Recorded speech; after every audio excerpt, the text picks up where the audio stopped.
It's time for a top management shakeup at LiveWire. Now, this is obviously going to be a rather stinging video, but I want everyone involved to know that I love my LiveWire motorcycle. I love the people at LiveWire that I know, but there's some serious things going wrong here, and I think that the top management is not handling things properly. I think a lot of low and mid-level managers understand what the situation is, but the people in the picture here, these are the top managers, of who I've only spoken with two. I've spoken to Mr. Zeitz and Mr. Morrissey. The rest of you I haven't talked to, but this video is directed at you and what's going on out in the field, and I just want to make you aware. This picture was taken in New York City at the failed SPAC that LiveWire did on September 27th. It's been a lot of problems since then. LiveWire is bleeding money, basically $130 million a year, and its stock is down 30% since the SPAC on September 27th, 22. We can get into it further in some other video, but Harley had to guarantee another $200 million worth of loans for LiveWire. I mean, the money's there to run the company, but the SPAC was a bad execution and bad timing. The other problems is that the new LiveWire motorcycles, or the new Del Mar motorcycle, has been delayed till the second half of the year, which I guess means the end of the year. And the LiveWire motorcycle, the LiveWire 1, is basically the same bike for 4 years. So for 4 years, we're sitting on a bike that hasn't been refreshed, will probably never be refreshed, and the new bike is in the wings. It's delayed for some reason. I was hoping that it was delayed because they're putting level 3 charging on it, but I've been told in a very direct way that the bike only has level 2, period, that the delay is some other issue. So the Del Mar is going to have level 2 charging. The electric motorcycle market in the USA is stagnant.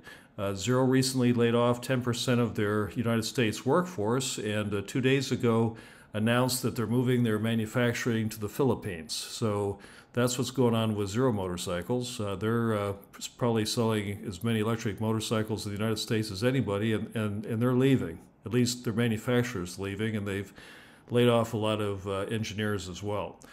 China, India, and Indonesia are ramping up electric motorcycles quickly with a lot of government support and funding. There is absolutely no federal support for electric motorcycles in the United States. There's some in California and other states, but it was a giant loss for LiveWire, a giant miss that they took away the incentives for electric motorcycles while leaving the incentive for electric cars and trucks. So that's a failure on the part of LiveWire's government relations program. I hope the new guy they have in the job can do it. I know they've been making some attempts to get it done, but it's unconscionable that there's no support for electric motorcycle development and sales in the United States from the federal government. That has to be done.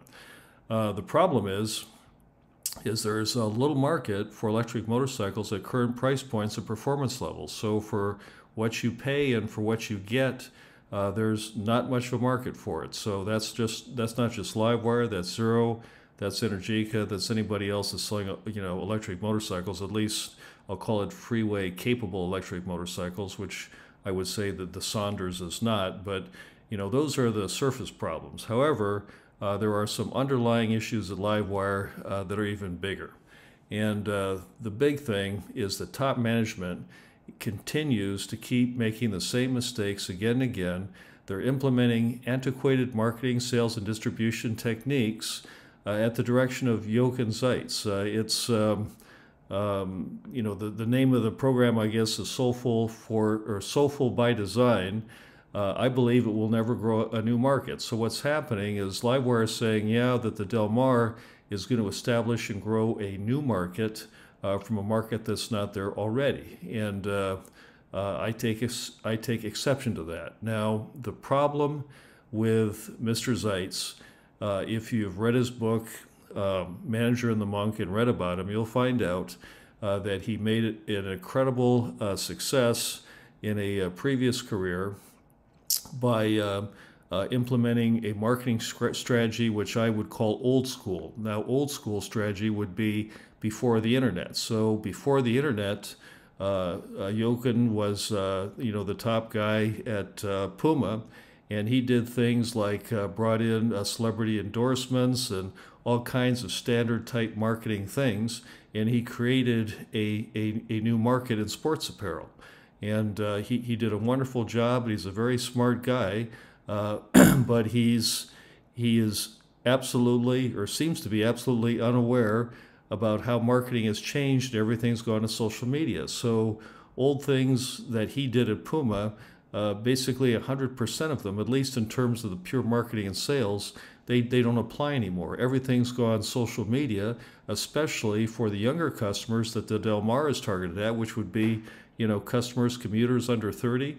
They are just not going to respond to old marketing techniques. The new marketing techniques are social media. So we've got a situation where we've got a successful old school marketing guy who's trying to do the same thing again at LiveWire that he did at Puma, but he's got to understand, and the people at LiveWire need to understand, that times have changed, and that's not how you do it anymore.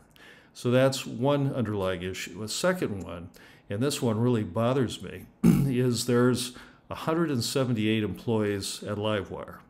Of those, a very small handful have electric vehicles of any kind.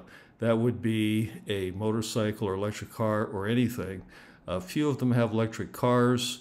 I think much fewer, maybe as little as 3, actually own a LiveWire motorcycle, and they have no passion for the electric motorcycle lifestyle. They just don't. If you're not riding an electric motorcycle every day or commuting on it or using it on the weekends or whatever, you shouldn't be in a decision-making place at LiveWire for anything product-related, engineering-related, marketing-related. I guess maybe finance you don't need to, but I mean, to understand what the motorcycle needs to be and what the marketing strategy needs to be, you need to be in it. You need to experience and understand it. And this failed understanding of the electric motorcycle lifestyle causes a giant miss in the product design and marketing, okay? The giant miss.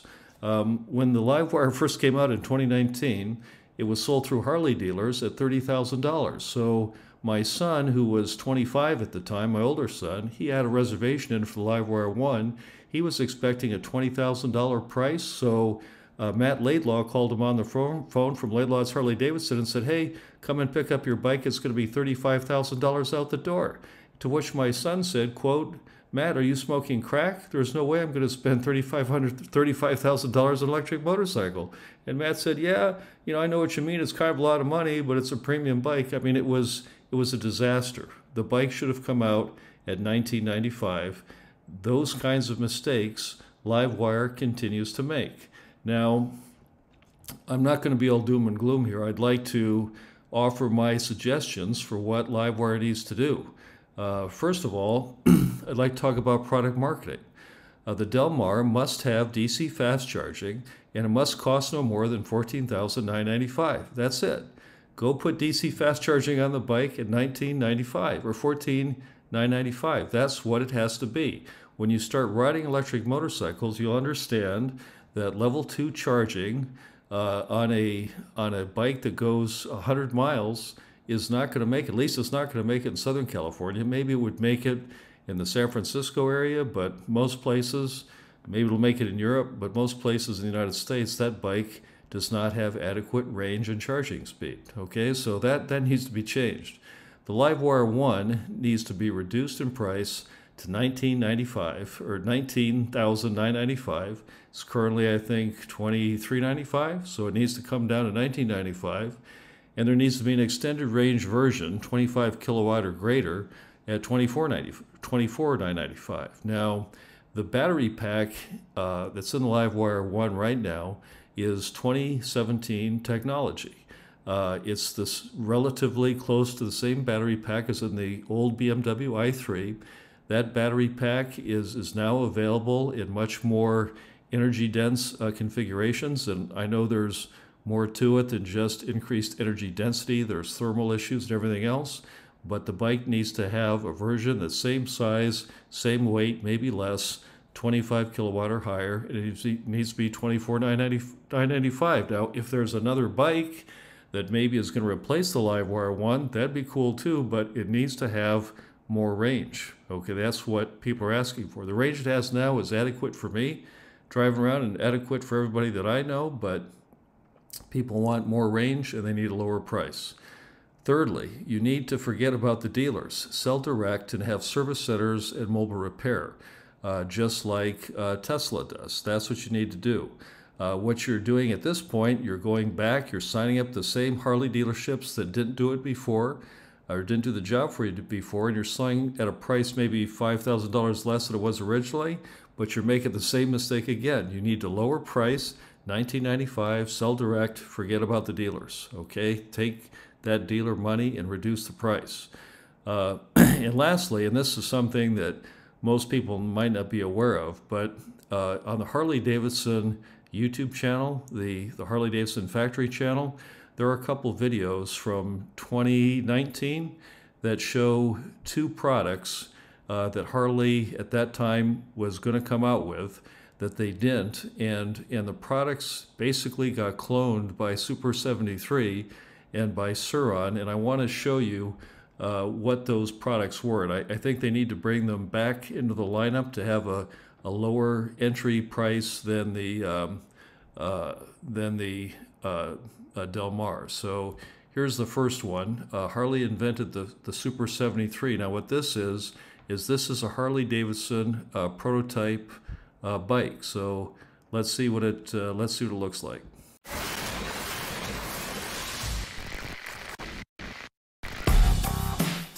We're in downtown Aspen right now, and I'm the first person ever to ride Harley-Davidson's new electric bike, and I could not be more excited.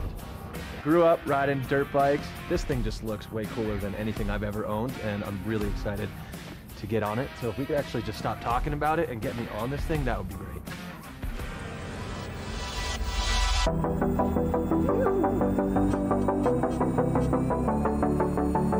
I hopped on, it was just like, boom, so much torque. So easy to maneuver, lightweight. Everywhere I went, people were stopping, taking photos. Felt like the coolest kid in Aspen. Most surprising thing was just how quiet and smooth it was. I'm sure we'll see them all over cities, college towns. It's the wave of the future. Can I keep it? Can I please keep it?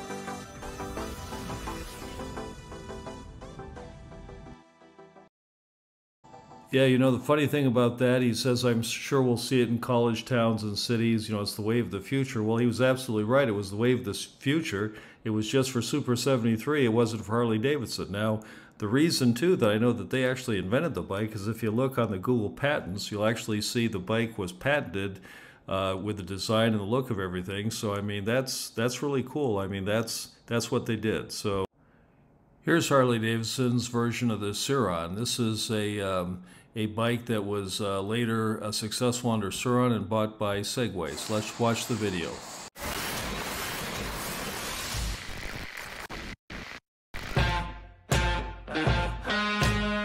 Today we're here at Backcountry Aspen testing the Harley electric concept bike. Electric motorcycles at the moment are the talk of the year pretty much, so I'm just excited to see what they've come up with as a concept. I just can't wait to get on it and test it and see if it lives up to its name.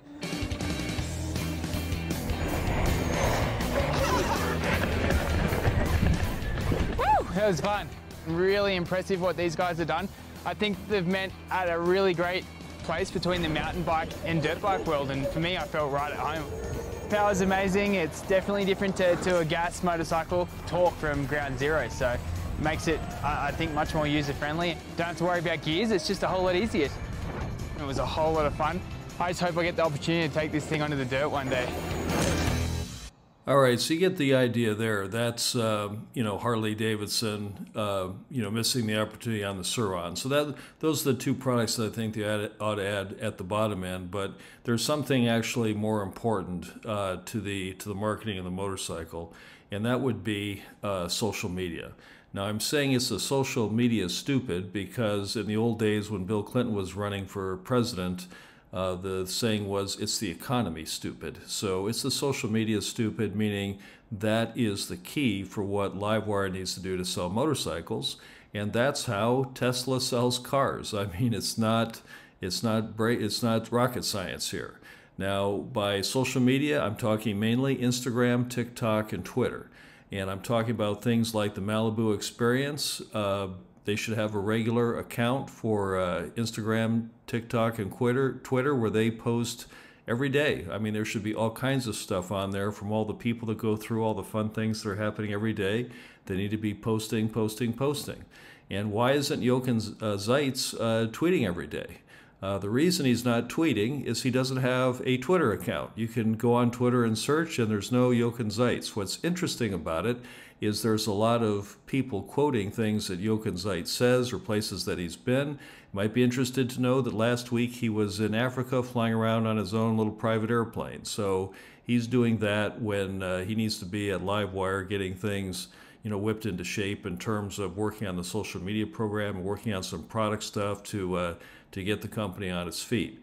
And I think they need to start by hiring somebody under 30 years old who understands social media and can get to work building a real brand presence on Instagram. The paid advertising they're doing on Instagram right now is just not cutting it. Same with YouTube, all the rest, they're just not doing it. Dr. Wu or whatever was the last YouTube thing. I mean, it's ridiculous. All the stuff that's going on, all the money that's being wasted on the websites and the videos and the parties, all that stuff is ridiculous. They need to go straight to social media to sell these motorcycles. The other thing I want to mention is the LiveWire application that comes with LiveWire One motorcycle. It needs to be reworked, and it needs to be done like a social media app, and it needs to have integration with Instagram, which it does not. Now, this week, yesterday actually, I got a new update on the LiveWire application on the LiveWire One, and I was very disappointed, and let me show you why.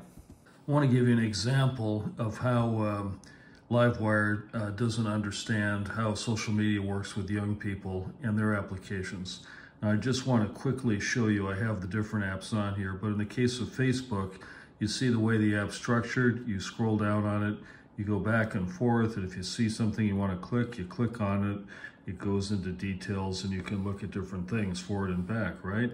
Now, that's exactly the same structure as Instagram. This is Instagram. Notice I can scroll up and down. I see different things. If I see something I click on, it goes there. I can scroll up and down and come back. That's how it works, right? Even in the case of Twitter, I also have Twitter on here. There's Twitter. You scroll up and down, you click on things. It's all the same method. All these programs, Facebook, Twitter, Instagram, they're all written on cell phones using a software program or programming language called React. Now let's contrast that to how the LiveWire apps work. This is the LiveWire app.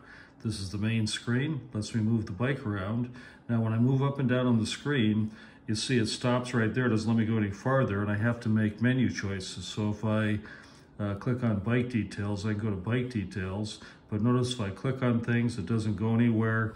I mean, it's set up like a mainframe windowing system. It's not set up like a social media app. It also doesn't have any integration with a social media app. And to demonstrate how people LiveWire don't live the electric lifestyle, if I go here and push the button for charging, what it does is it brings up all the different chargers in my area.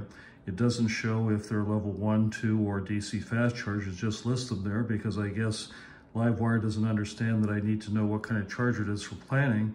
And when I zoom in on the map, I get the chargers where I'm at. These are the chargers here, but I don't get any other chargers. So it only shows me the ones where I'm at. It doesn't show me chargers where I'm going. So if I want to go down to, like, say, Malibu or something like that, it doesn't show me where the chargers are at. And the reason for that is when you ride a gas bike, you ride around until you're out of gas, and then you need to find a gas station. So I guess the LiveWire people, or at least the ones running the app, don't realize that on electric motorcycles, you don't ride like that. When you start out to ride, you look for a place to recharge near your destination or along the way. So charges where you're at are really of no use because you don't ride that way. To plan a trip, you have to decide where you're going and plan on the way as to where you're going to stop. So this application is obviously written by someone who, rides gas bikes and doesn't ride electric bikes, and whatever the quality assurance process or testing process was, This is the new LiveWire 1 application.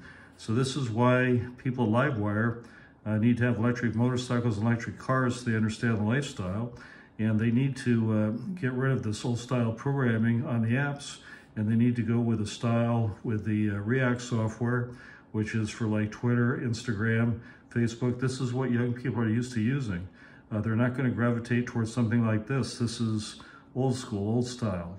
It's very important for especially for the Del Mar to attract young riders, that the applications work in a good manner. Now, you really don't have to look too far, because here's Tesla. Okay, this is Tesla's app.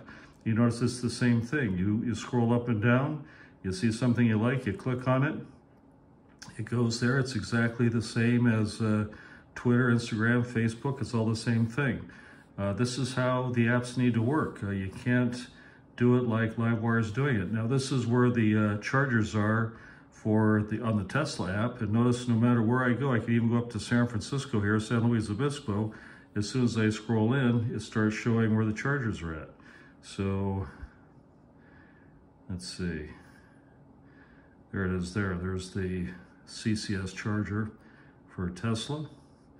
And it shows all the different areas, no matter where you zoom in. So obviously, you know, they know how to do it, and they understand how the map needs to work, and LiveWire doesn't. So, you know, we need to get a lot crisper and get these things operating properly, and understand that the software is an important part of the motorcycle. All right, I also want to give you an emergency alert about the software. Now, the way my phone is set up, and probably yours too, is when a new app comes up or new version, it automatically loads it on the phone for me. Well, in the case of the LiveWire app, when it automatically loads on your phone, like it did for me today, it breaks the motorcycle alarm and the GPS tracking. So what happens is that you're now logged out of the old app, so you're not getting the alarms and message and tracking from the bike. Now, in the case of my son Preston, he's on March break right now. He's out of town, and his bike is sitting in a carport in the Bay Area, and he needs to have his alarm and tracking working in case somebody messes with the bike. And he didn't know until I contacted him that the alarm system and tracking on his bike wasn't working because LiveWire updated the app. You know, that's poor testing and quality assurance, and there are a whole list of things that I've let the LiveWire people know that are not right with the app. But that's kind of a big thing, at least for people that are using the bike every day. We're counting on the alarm and the GPS tracking to work on the bike, and I'm sure all the Del Mar customers will also. So anyway, don't want to beat a dead horse, but in summary, this is what needs to happen. We need to add features and reduce the price of LiveWire motorcycles. So adding features would mean a refresh on the LiveWire 1, preferably a longer range battery, and to get level 3 charging on the Del Mar. So we need to do that and reduce price. We need to forget about adding dealers. LiveWire already made that mistake. Let's sell direct like Tesla does. Let's use service centers and mobile techs. I know from experience that at least the LiveWire 1 needs very little service. I mean, basically tires. It doesn't even hardly use brakes because the regen. So I mean, this thing, you know, these things are pretty trouble-free. Don't require a lot of maintenance. I think most of the selling should be done on social media and on the demo truck and stuff. Abandon the soulful by design marketing strategy and embrace local social media. And of course, the demo truck and demo rides, you know, that's very important so people can see how good the bike really is. I also think that top managers need to be riding the LiveWire or some brand of electric motorcycle to work every day. I don't know how you can make decisions about the products and the features and everything that the bike needs in terms of software without riding one. I mean, you need to ride one every day to understand how charging works, to understand the whole process, you know, what it's like. So that needs to happen. Now, I know that Harley has an employee purchase program for their employees. Maybe they come up with a really, really good one for LiveWire employees to make sure that everybody's got a motorcycle. And then lastly, understand that the application, especially in the case of younger riders in the Del Mar, the phone app has to be really, really good. It needs to work like a social media app. It needs to have integration with social media apps, and it's a very, very important part of the process.